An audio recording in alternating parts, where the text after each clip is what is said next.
Kembali saudara-saudara, kali ini kita akan mencoba melihat atau mengetahui secara bersama-sama bagaimanakah kewarganegaraan Republik Indonesia berdasarkan Undang-Undang Nomor 12 Tahun 2006 tentang Kewarganegaraan Republik Indonesia.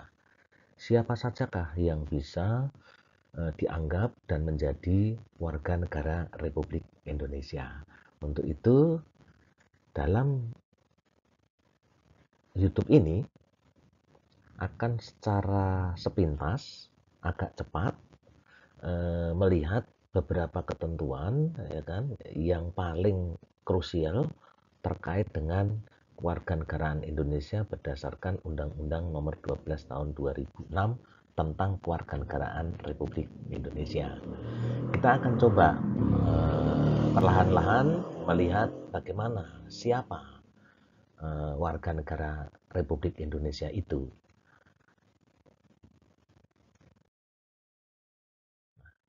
Saudara-saudara, kewarganegaraan Republik Indonesia diatur dalam Undang-Undang Nomor 12 Tahun 2006 tentang Kewarganegaraan Republik Indonesia. Menurut undang-undang ini, orang yang menjadi warga negara Indonesia itu adalah yang pertama, itu setiap orang yang sebelum berlakunya undang-undang ini telah menjadi warga negara. Ya, jadi sebelum Undang-Undang Nomor 12 Tahun 2006 itu sudah menjadi warga negara, itu tetap menjadi warga negara. Itu yang pertama. Yang kedua, anak yang lahir dari perkawinan yang sah dari ayah dan ibu warga negara. Ya, clear ya, ini jelas, anak yang lahir dari perkawinan yang sah dari ibu, ayah dan ibu warga negara Republik Indonesia. Kemudian anak yang lahir dari perkawinan yang sah dari seorang ayah warga negara Indonesia dan ibu warga negara asing WNA atau sebaliknya. Artinya, kendati ibunya itu warga negara Indonesia, orang ayahnya itu warga negara asing, maka anak itu tetap dianggap sebagai warga negara tapi lahir di Indonesia, gitu ya. Anak yang lahir dari perkawinan yang sah dari seorang ayah WNI dan ibu WNA atau sebaliknya. Kemudian anak yang lahir dari perkawinan yang sah dari seorang ibu WNI dan ayah yang tidak memiliki kewarganegaraan atau hukum negara asal sang ayah tidak memberikan kewarganegaraan kepada anak tersebut. Artinya apa? Ini ada dua hal, yang 3 dan 4 ini. Artinya posisi ibu kemudian menjadi lebih kuat. Ya kan? Posisi ibu tetap mempunyai kesamaan di bidang perolehan warga negara bagi anak. Kalau dulu posisi ayah itu menjadi yang dominan, ya kan, dari angka 3 dan 4 ini. Yang 3 kan anak lahir dari perkawinan yang sah dari seorang ayah WNI dan seorang ibu WNA atau sebaliknya. Berarti anak yang sah dari ibu WNI, ayah WNA itu tetap warga negara Indonesia. Ya.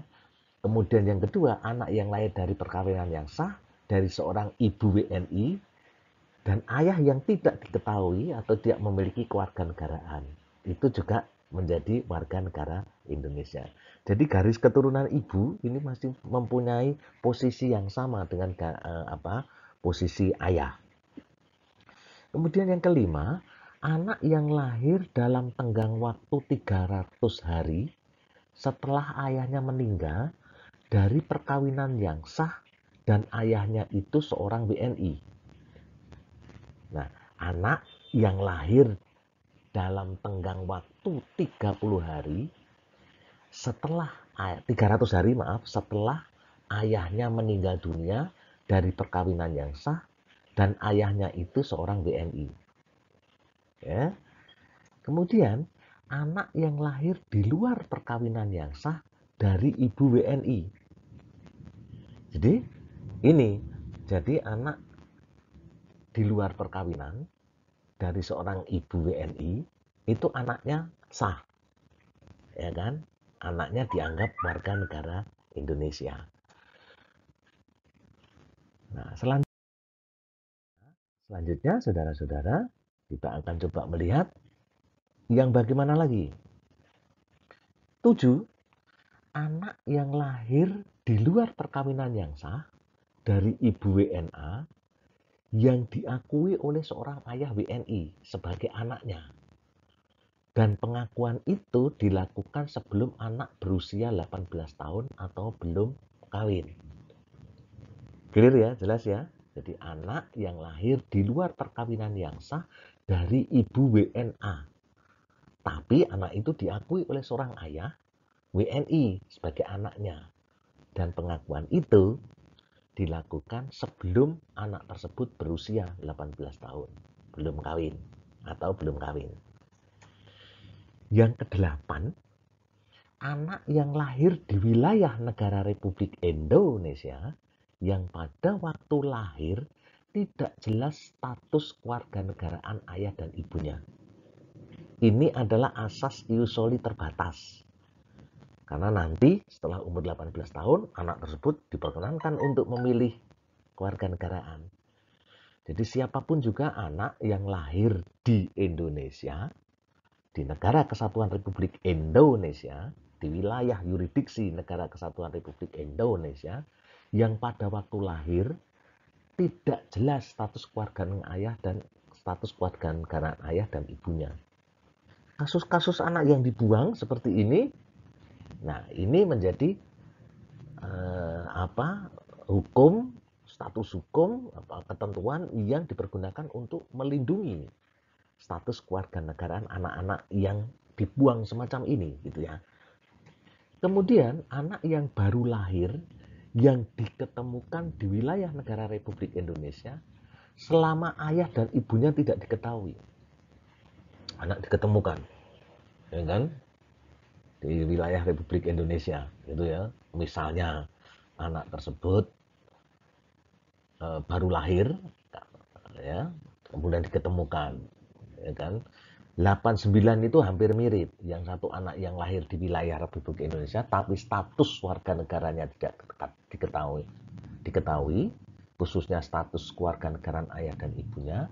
Sementara yang nomor 9, anak yang baru lahir yang ditemukan di wilayah negara Indonesia selama ayah dan ibunya juga tidak diketahui. Nah, kemudian yang ke-10, anak yang lahir di wilayah negara Republik Indonesia apabila ayah dan ibunya tidak memiliki kewarganegaraan atau tidak diketahui keberadaannya. Asas ius soli terbatas. Jadi 8, 9, 10 itu asas ius soli terbatas. Lebih lanjut, saudara-saudara, anak yang dilahirkan di luar wilayah Republik Indonesia dari ayah dan ibu WNI yang karena ketentuan dari negara tempat anak tersebut dilahirkan memberikan kewarganegaraan kepada anak yang bersangkutan. Jadi ini dui kewarganegaraan. Artinya apa? Anak ini dilahirkan oleh ayah ibu WNI. Tapi ketika dilahirkan, anak ini, orang tua ini berada di negara yang mempergunakan asas ius soli, di mana setiap anak yang lahir di negara yang bersangkutan itu dianggap warga negara dari negara yang bersangkutan. Maka ini kan menjadi dui kewarganegaraan, mempunyai dua kewarganegaraan, bipatrit. Nah, dalam konteks yang semacam ini, ya kan, itu masih tetap diakui, ya kan, memberikan dui kewarganegaraan. Dia menjadi warga negara Indonesia, sekaligus anak itu juga menjadi warga negara di mana dia dilahirkan. Dui kewarganegaraan terbatas. Nah, kenapa kok terbatas? Karena ada ketentuan nanti setelah 18 tahun anak ini diperkenankan untuk melakukan pilihan kewarganegaraan, ya kan? Karena sejatinya undang-undang ini kan hanya berasaskan satu kewarganegaraan gitu.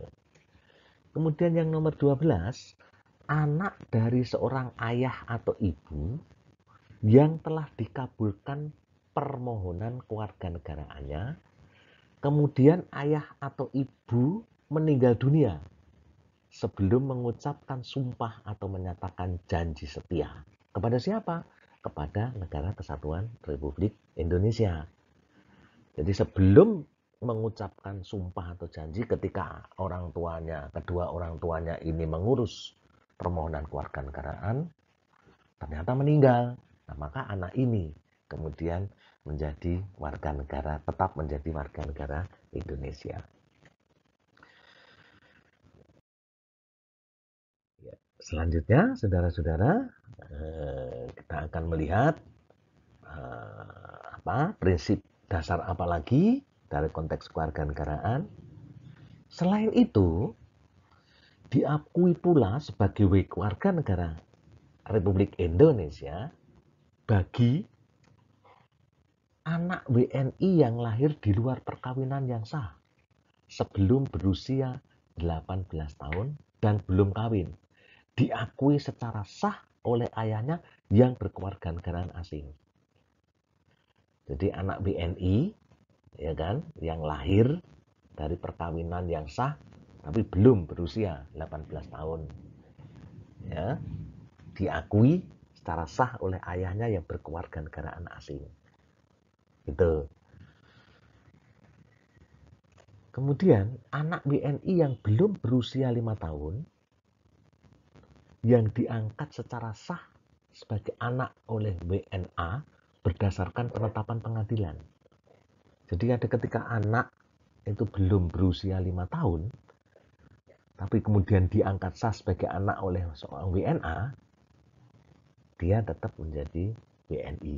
Gitu ya.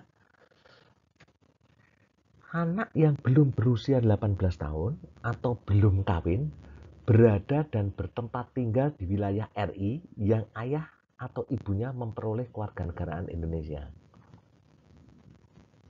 Nah, ini juga diakui sebagai warga negara Indonesia.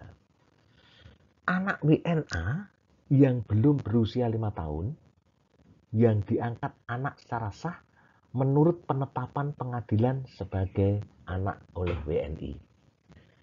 Jadi anak WNA, warga negara asing yang belum berusia 5 tahun, yang diangkat anak secara sah menurut penetapan pengadilan sebagai anak oleh warga negara Indonesia. Maka dia adalah warga negara Indonesia.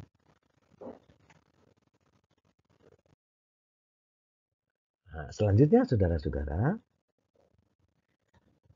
kewarganegaraan Indonesia juga diperoleh bagi seorang yang termasuk dalam situasi sebagai berikut. Anak yang belum berusia 18 tahun atau belum kawin berada dan bertempat tinggal di wilayah Republik Indonesia yang ayah atau ibunya memperoleh kewarganegaraan Indonesia. Tuh ya. Kemudian berikutnya, anak warga negara asing yang belum berusia 5 tahun yang diangkat anak secara sah menurut penetapan pengadilan sebagai anak oleh warga negara Indonesia. Ya, situasi seperti itu, ya kan, bisa menjadi warga negara Indonesia. Ya, selanjutnya, saudara-saudara, di samping perolehan status kewarganegaraan seperti yang telah saya sebutkan di atas tadi, dimungkinkan pula perolehan kewarganegaraan Republik Indonesia melalui proses pewarganegaraan.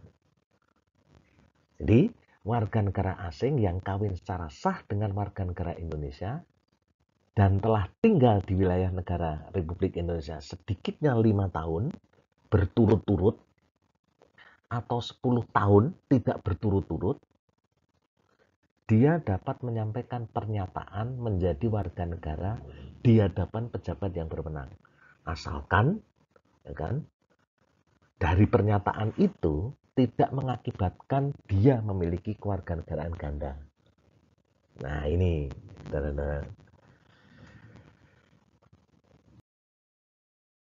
Selanjutnya, saudara-saudara, jadi berbeda dari undang-undang kewarganegaraan terdahulu, undang-undang kewarganegaraan tahun ini memperbolehkan dui kewarganegaraan secara terbatas, yaitu untuk anak yang berusia sampai 18 tahun dan belum kawin, ya kan?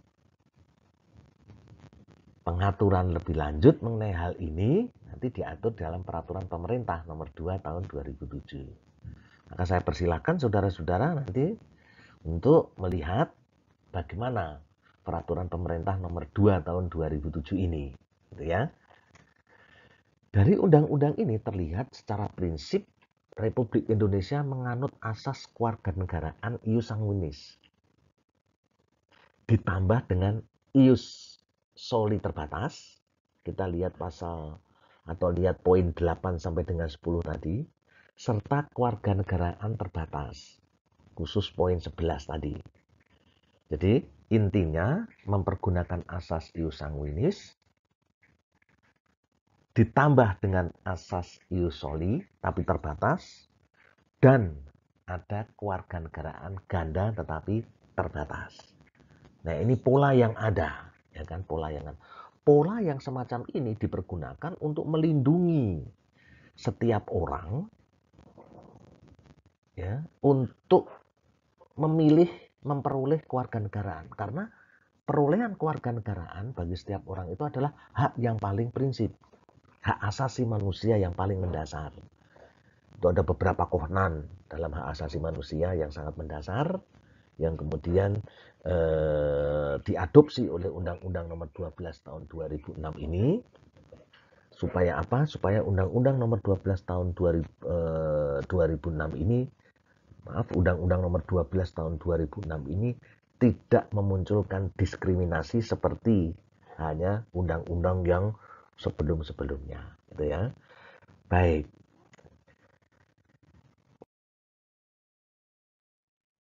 Nah, selanjutnya, rekan-rekan semua, saudara-saudara semua, itu tadi sudah saya sampaikan ciri-ciri yang memperoleh kewarganegaraan itu kayak apa, begitu ya.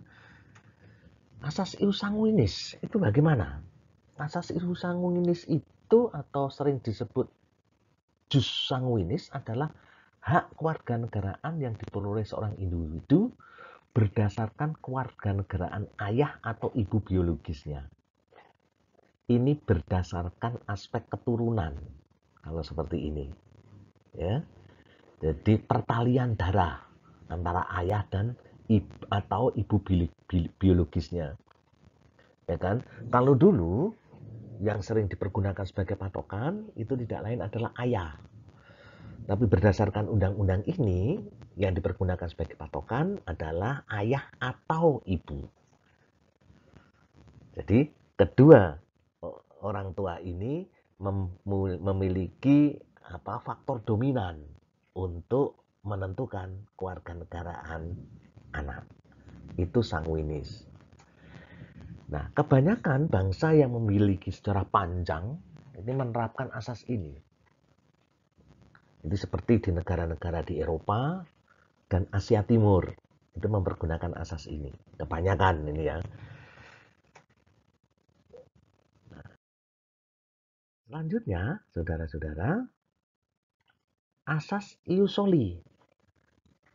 Asas ius soli itu atau jus soli, bahasa Latin hak untuk wilayah, tidak lain adalah hak mendapat kewarganegaraan yang dapat diperoleh individu berdasarkan tempat lahir di wilayah dari suatu negara.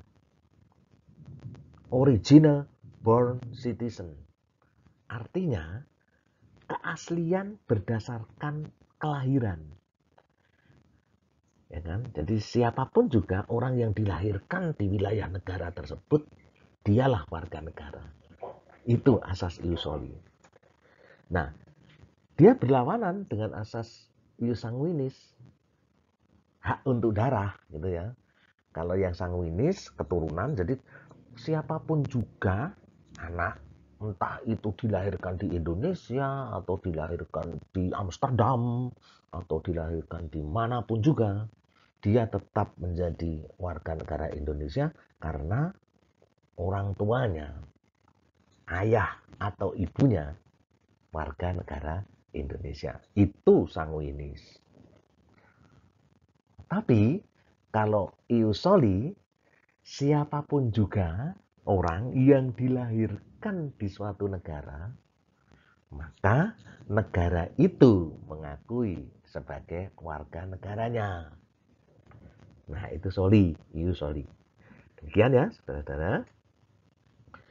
Biasanya peraturan perolehan nasionalitas atau kewarganegaraan suatu negara berdasarkan kelahiran. Di wilayah tersebut diberikan oleh hukum lex soli. Jadi status kelahiran seseorang biasanya, ya kan, dari kelahiran itulah, ya kan, status kewarganegaraan seseorang itu diberikan. Nah, itu ius soli. Nah, banyak negara yang memberikan ius soli tertentu, dan ini merupakan aturan yang paling umum untuk memperoleh kewarganegaraan. Ya kan, aturan yang paling umum untuk memperoleh kewarganegaraan. Jadi lebih mudah begitu. Oh, dilahirkan di suatu negara. Oh, di Amerika, ya sudah dia warga negara Amerika. Seperti itu. Polanya seperti itu, saudara-saudara. Ini asas ius soli dan asas ius sanguinis.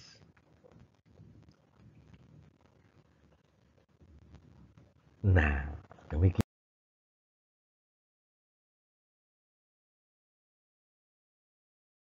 Saudara-saudara, pemahaman singkat mengenai siapa saja yang dapat menjadi warga negara Republik Indonesia, dan ini berdasarkan pada Undang-Undang Nomor 12 Tahun 2006. Ya, singkat memang. Mudah-mudahan dengan pemahaman yang singkat ini, saudara-saudara semua, rekan-rekan, sanak saudara, para handitolan, para sahabat, bisa memahami siapa saja yang dapat menjadi warga negara Indonesia. Demikian saudara-saudara, saya ucapkan sekian dan terima kasih.